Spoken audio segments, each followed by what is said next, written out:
Am I being videoed? Mm-hmm.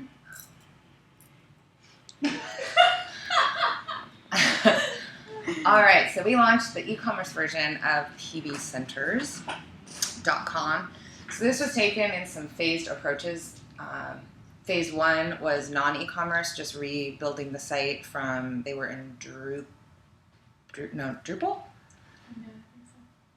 I think so. And then, so we relaunched that in February of 2016, and then kind of overlapped with starting this project. So kind of the same team working on it. Golden.com side, because of the length of the e-commerce piece in general alone, it's been about a year and a half. So kind of a lot of people working on it, but the main developers were Swadeep. Karan went to Arjun, back to Karan. Elvis worked on it, quite a few people. On the PB Center side, again, a large group, but Mark is their VP of marketing and acquisitions. So he's the main, basically the project sponsor on this project. This template was kind of difficult to follow because it was such an old project, but I did my best. So PB Centers in general they are national operators of executive suites and office centers throughout the United States. They have over 100 locations, and they basically rent professionally staffed office space on a full or part-time basis. And now the website has virtual office subscription, membership subscription, as well as you can book a meeting room, conference room on an hourly basis.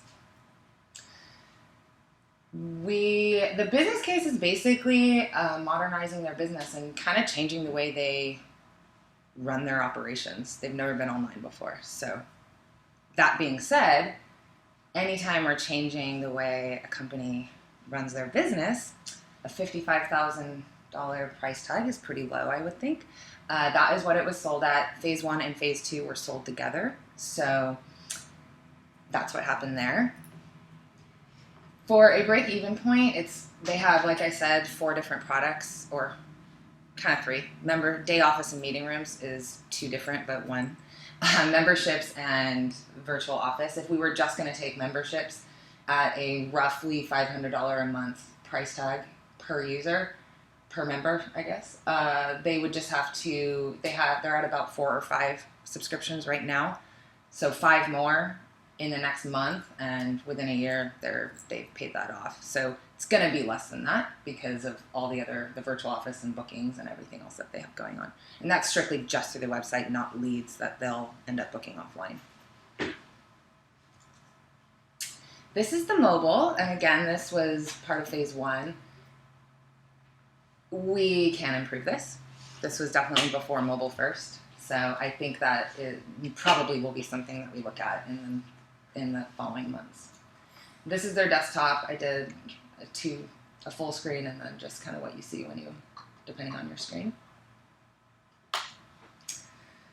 This is kind of different, but I thought I'd kind of lay it out because the planned milestones were from, the beginning before we even started. I knew this would not come to fruition, and it did not, but that was kind of what we were going with until we launched phase 1. We started planning, which was very iterative, and we finished planning around April of 2016, at which point Jason and I went and talked to their CEO to try to get $126,000 because I knew this budget was blown out based on our initial discovery of this. We did not get it. However, Jessica and I got a little creative. I cut back on scope at that moment a tiny bit. Jessica and I went into the marketing budget slightly for a year. We were basically wanting to work with them. They're an A client, and this was a really good project for us, and we wanted to make this work for them. So we were trying to figure out how to make that work. At the end of the year, last year in December, that is that was their final invoice for this phase 2. So we had discussions with them. We got a little bit more, between February and April, $7,500, and in May started a $6,000 retainer. It just started to get they were in UAT for 4 months where we were just being very reactive, and anything that they would find, we would have to fix. And I haven't mentioned, but I think I've talked about it enough. There are 2 pieces of integration. One is with their proprietary system that kind of handles their bookings and CRM system. Their other piece is Sage accounting, which is slightly archaic, and the way they have it set up is very archaic. So that was why the long UAT phase, and launched in July. So I broke this up and I added sales hours in here, and I broke up kind of the buckets of hours based on what was kind of sold in the sales buckets so that we can see what happened here. And we weren't that far off. The main pieces of development integration were Enterprise, which is their proprietary booking system. This is e-commerce, base e-commerce setup integration, a lot of custom stuff too. And then their Sage integration were the things that we considered during sales. And when I say we, this was back when Derek Chan was here and Jason, and I don't know how involved Jessica was in the scoping-ish, but yeah. So if you can see what was budgeted, what the sales was, what the budget was, and what we ended up doing, we're somewhat in line. And of course, this was me kind of scrounging with some numbers and playing with them. You can tell PM and tech strategy is doubled QA and management reserve.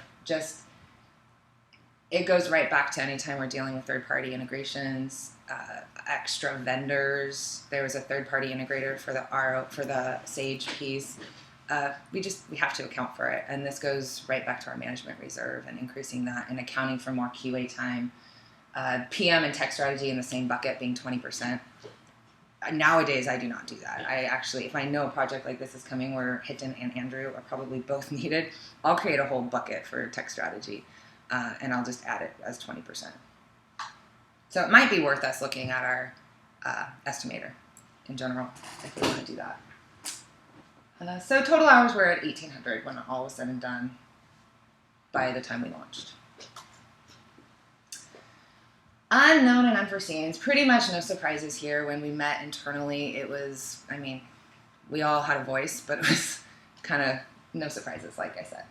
Client operational needs and discussions. At one point, I just went down there and sat with accounting and IT and literally walked through, okay, what happens when a virtual office customer offline right now signs up? What does that look like? And this wasn't until probably like the end of the year last year that happened, or even later. So it should have happened sooner probably. Third-party integration, testing, QA, those are all unknowns and unforeseens that we need to account for. Lessons on this project. One of the items that came up, Swagger is API documentation, and you can actually test through Swagger. So we plan to probably use that moving forward. We did not use that here, and I think it would have been helpful and a lot cleaner for our Sage, because we created a custom API for Sage to expose to them. So that would have been helpful, I think, all around. A mandatory phase 0, which we basically did for free for them in this case.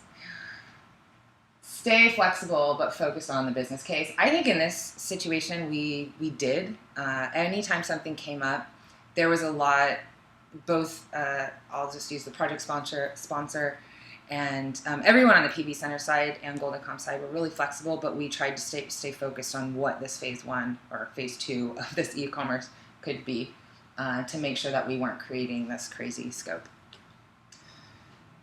Plan for Lindy, and I spelled that wrong, but plan for the Lindy effect with the management reserve.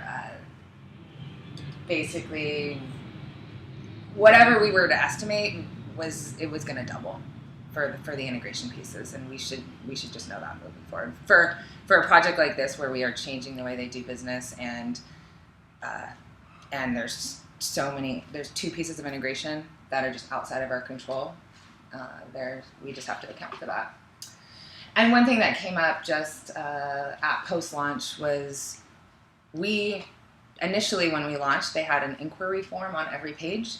And when we did the e-commerce piece, we took away the form and created a basically pay. So they have to book online, or they could go to the contact form, but their leads plummeted, which is no surprise. We made quick changes within the last couple of weeks, and their leads are already right back up. And I can just quickly show you that. Actually, we hit escape from. I kind of wanted to just show you that. So on the location pages, since that's where we're driving traffic, we made this change here. We used to have just this. So when you land on this page, this is what you see on the e-commerce side. You have to click your product of interest, and then you get your form to book, and you go through checkout. What refresh? Never mind.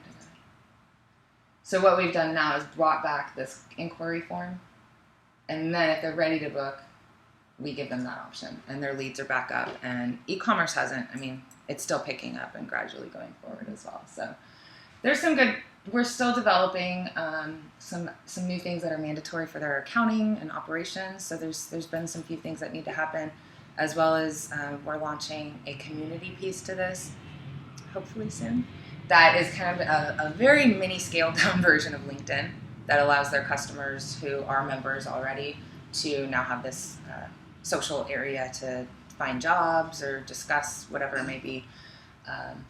It's very simple, and that will be scalable to grow into other things too. So we have a good long-term vision for this client, and they love us. So they love Jessica too. And we love Mark. And we love Mark. He's one of our favorite clients, that's for sure. All right, that's all. Any questions? So hot.